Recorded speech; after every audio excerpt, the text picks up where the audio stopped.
사내들인 공회 재판이 있었고 그 재판을 마치고 하루 정도 감옥에 들어가 있다가 나와서 교인들에게 찾아가서 기도하고 같이 간증하는 그런 내용들입니다. 사내들인 공회가 어디입니까? 불과 얼마 전에 이 똑같은 공회에서 예수님을 사형에 해당된다라고 선언하고 실제로 예수님을 사형 선고에 이르게 했었던 곳입니다. 베드로가 그 자리에 있었죠. 그러니 베드로와 또 다른 이제 요한과 제자들이 이런 상황들을 실제로 다시 경험할 때 요즘 말로 하면 일종의 그 장면에 대한 트라우마가 있지 않았겠습니까? 우리 선생님도 이 사내들인 공회에서 사형 선고받고 십자가 지셨는데 이 똑같은 사람들, 대제사장과 권세자들이 모여서 너희들이 예수의 이름으로 다시 말하면 죽을 줄 알아, 이런 위협 아닌 위협을 할 때에 그 위협이 실존적으로 다가왔을 거라고 생각해 볼 수 있겠습니다. 처음 예수님이 사내들인 공회에서 위협을 받고 실제로 사형 선고를 받으시던 그 과정에 베드로는 어떻게 했었습니까? 두려움에 빠져서 예수님을 모른다 맹세하고 저주까지 하면서 도망치기에 급급했었죠. 그랬던 그가 이제 오늘 본문에 보니까 전혀 달라진 모습으로 대응하고 있다라는 것을 알 수 있습니다. 우리 앞에 나와 있는 본문의 내용이지만 이 사람들아, 너희들이 생각해 보아라. 너희 같으면 하나님의 말씀을 듣겠니? 사람의 말을 듣겠니? 이렇게 담대하게 나는 내가 듣고 본 바를 말하지 않을 수 없다. 그런데 죽이는 건 너의 일이고 나는 내 사명을 다하겠다. 굉장히 담대한 그런 모습으로 이 상황을 극복하고 지금 돌아옵니다. 23절 처음에 보면 사도들이 놓였다, 그 말을 처음으로 하죠. 사도들이 놓였을 때에 제일 먼저 동료들에게 가서 있었던 일들을 다 알려준다, 그렇게 표현하고 있습니다. 정말 죽을지도 모른다 생각하면 노임 받았을 때 어디로 가야 될까, 이런 고민들도 좀 하지 않았을까 싶습니다. 조금 담이 모자라는 사람들은 빨리 도망쳐야지, 또 잡히면 진짜 죽을지도 모르는데, 그렇게 생각했을 수도 있겠고요. 아무튼 여러 생각들이 있었지만 적어도 사도들이 노임을 받은 다음에 제일 먼저 움직였던 곳은 그렇게 돼 있죠. 그 동료에게 갔다, 그렇게 말씀하고 있죠. 요거는 아마 요즘 말로 하면 교회에 갔다, 이런 뜻으로 이해하는 게 좋겠습니다. 그것을 이제 동료라고 하고 있고, 동료들도 모여서 기도하고 있었던 것으로 우리가 생각할 수 있습니다. 나중에 사도행전 12장에서도 베드로가 또 감옥에 갇히고 했을 때에도 그 동료들인 성도들은 모여서 계속해서 기도하고 있었던 것이죠. 믿음의 공동체를 제일 먼저 찾아갔다라는 데 의미가 있겠습니다. 물론 동료를 이렇게 동료라고 표현해서 조금 낯선 느낌이 있긴 합니다. 우리가 동료다 이렇게 하면 약간은 친구이긴 친구인데 절친은 아닌 듯한 그런 느낌이 있지 않습니까? 근데 여기서 동료라는 말은 함께 속한 사람, 그에게 속한 사람, 이런 그런 의미, 굉장히 친숙하고 뭐랄까 인싸같이 꽉 가까이 있는 그런 사람들을 표현하는 그런 단어이기도 합니다. 그러니 굉장히 친밀하고 운명을 함께 할 수 있는 그런 공동체, 교회의 모습을 보여주고 있죠. 그러니 밤새 하룻밤 감옥에 갇혀 있다가 이제 어려움 끝에 나왔을 때 제일 먼저 생각했던 게 뭡니까? 교회인 거죠. 제일 먼저 나와서 교회를 제일 먼저 가야 되겠다, 그렇게 생각하고 있는 그런 모습입니다. 가서 성도들에게, 동료들에게 당했던 일들, 있었던 일들을 소상히 말을 하고 서로 위로하고 기도하는 그런 모습입니다. 제사장들과 권세자들의 말을 다 알렸을 때에 24절에 보면 그들이 듣고 한 마음으로 하나님께 소리를 높여 기도했다. 그렇게 말씀하고 있습니다. 그림이 싹 그려지지 않습니까? 그런 의미에서 저는 먼저 좀 기도 제목이기도 하고 또 부탁드리고 싶은 말이기도 하고, 그런 것은 우리 교회 공동체 제일영도교회가 이런 여기 있는 표현대로 하자면 동료 공동체를 좀 더 회복했으면 좋겠다 싶습니다. 애증의 자리가 교회 아닙니까? 교회 때문에 때로는 사랑하는 성도들 때문에, 관계 때문에 힘들기도 합니다. 상처도 여기서 받고 고생도 여기서 합니다. 여기서 일하다가 그냥 마음의 상처뿐만 아니라 몸의 상처도 옵니다. 허리도 다치기도 하고 발도 다치기도 하고 이런저런 일들도 만나고, 그러니 어떤 의미에서 교회가 참 사랑하는 공동체인데 때로는 아픈 공동체이기도 하죠. 근데 이런 진짜 사랑의 공동체, 또 때로는 힘들게 하는 공동체를 할지라도 가만히 생각해 보면 내 인생에서 이 교회를 지우고 내 삶을 말할 수 있을까? 그런 생각이 드는 것 아닙니까? 교회는 그런 곳인 것 같아요. 그래서 참 제일 기쁜 일이 있으면 먼저 교회 생각나고, 참 힘든 일이 있으면 먼저 교회 생각나고, 기쁠 때 와서 좀 자랑할 수 있는 친구들이 교회에 있고, 힘들고 아플 때 와서 기도해달라고 요청할 수 있는 동료가 있는 그런 교회, 그런 교회를 좀 더 회복해 갔으면 좋겠습니다. 기능적으로만 역할하는 교회가 아니라 정말 함께 속한 공동체. 그리고 오늘 본문에 보면 그들이 제자들의, 사도들의 그 이야기들을 듣고 제일 먼저 보인 반응도 그들이 한 마음으로 목소리를 높여서 하나님께 아뢰는 대목이 나오죠. 그런 의미에서 한 마음으로 기도하는 그런 공동체도 좀 더 간절히 사모하고 또 회복하고, 그 부분에 있어서 강력한 교회 공동체를 만들어 갈 수 있기를 바랍니다.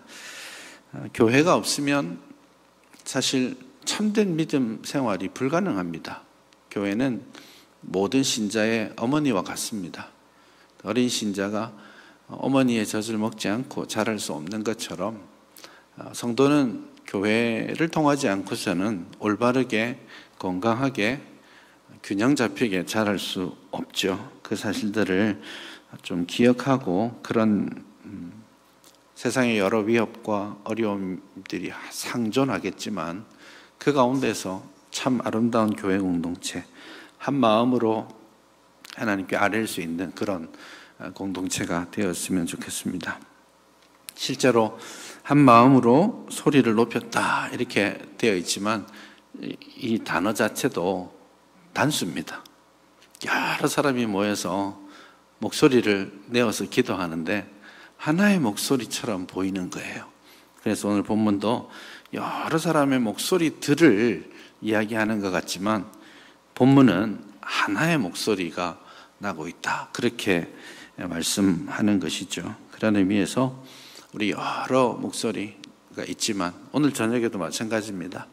여러 사람이 모여서 기도하지만 마치 하나의 마음, 하나의 공감됨으로 함께 기도하는 그런 공동체가 되었으면 좋겠습니다. 그런 연합과 하나됨의 기도가 사실은 하나님의 응답을 받는 길이 될 겁니다. 31절에도 보면 그 기도가 끝이 났을 때 하나님께서도 응답하십니다. 모인 곳이 진동하고 무리가 성령이 충만하여 담대히 하나님의 말씀을 전하게 되죠.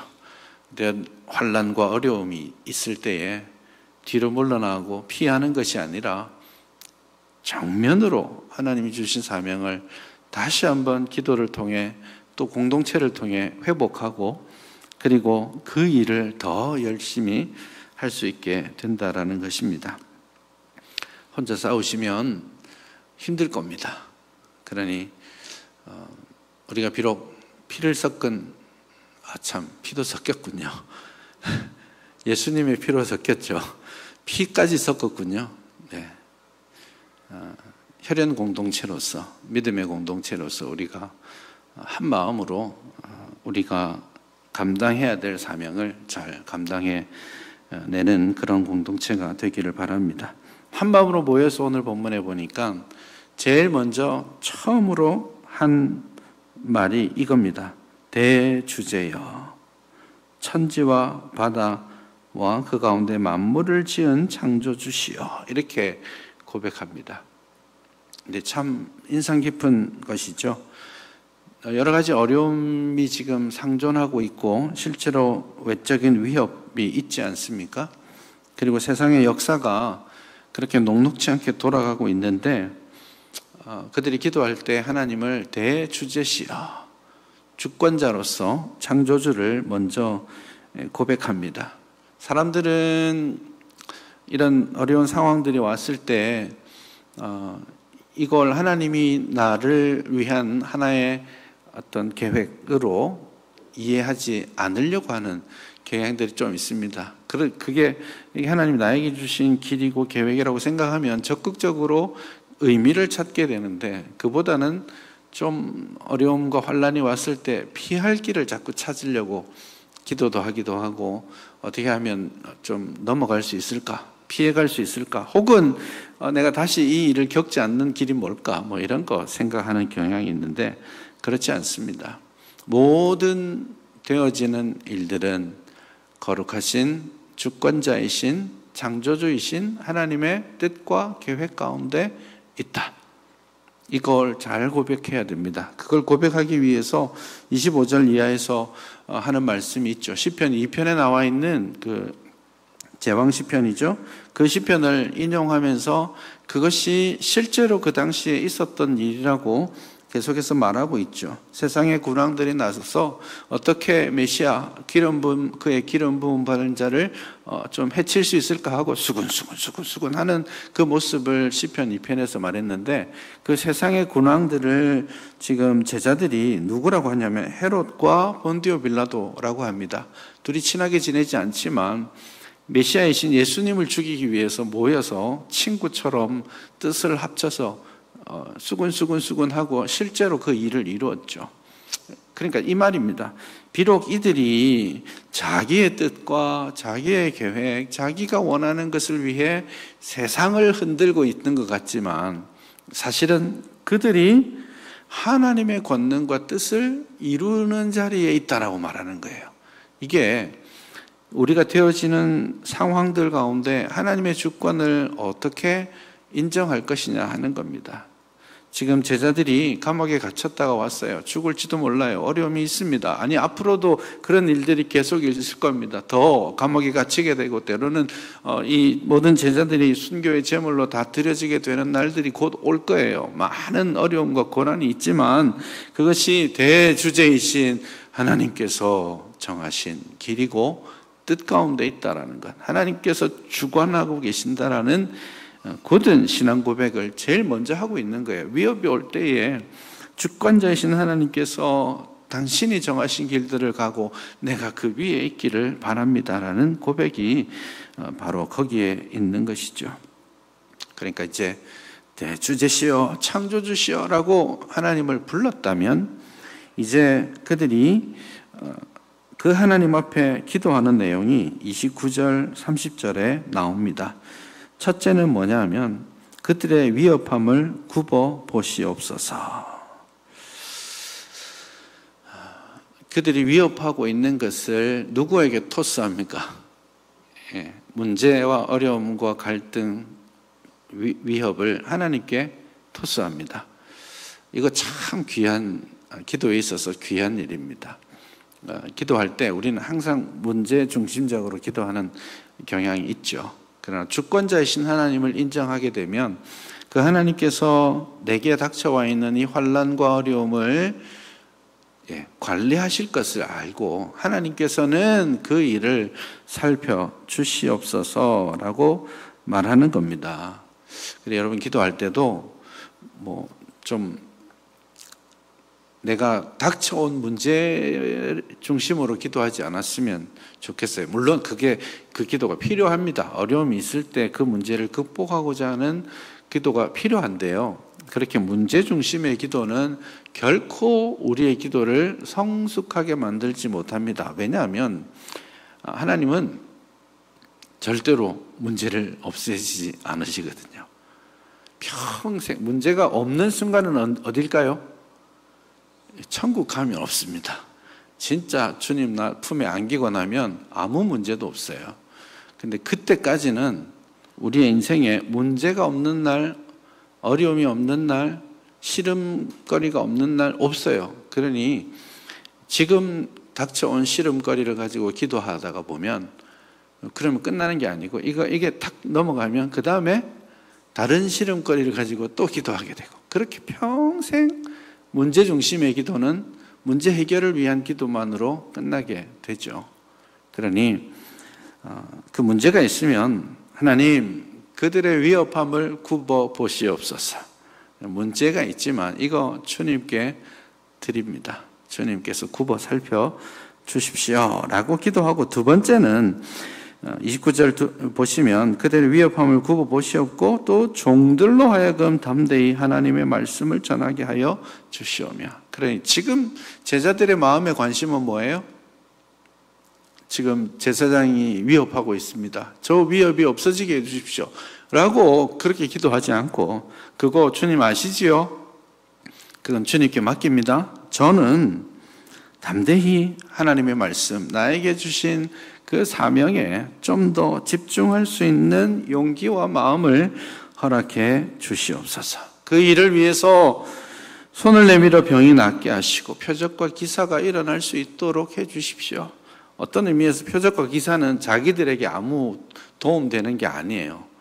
표적과 기사는 복음을 전하는 데 도움이 될지 모르겠지만 그걸로 먹고 사는 사람들도 아니고, 그게 오히려 제자들에게는 권세자들이나 제사장들에게 초점의 대상이 되어서 어쩌면 핍박을 더 받게 되는 이유가 바로 이 표적과 기사가 그리고 병을 낫게 하는 일들이라고 볼 수 있는데, 그럴지라도 그 일을 통해 복음이 더 잘 된다면 제가 그 일을 할 수 있게 해주십시오 이렇게 말하죠. 그러니 이 기도는 한마디로 말하면, 정리하면 문제 중심의 기도가 아니라 사명 중심의 기도, 그것을 회복하는 것이 필요하다라는 것입니다.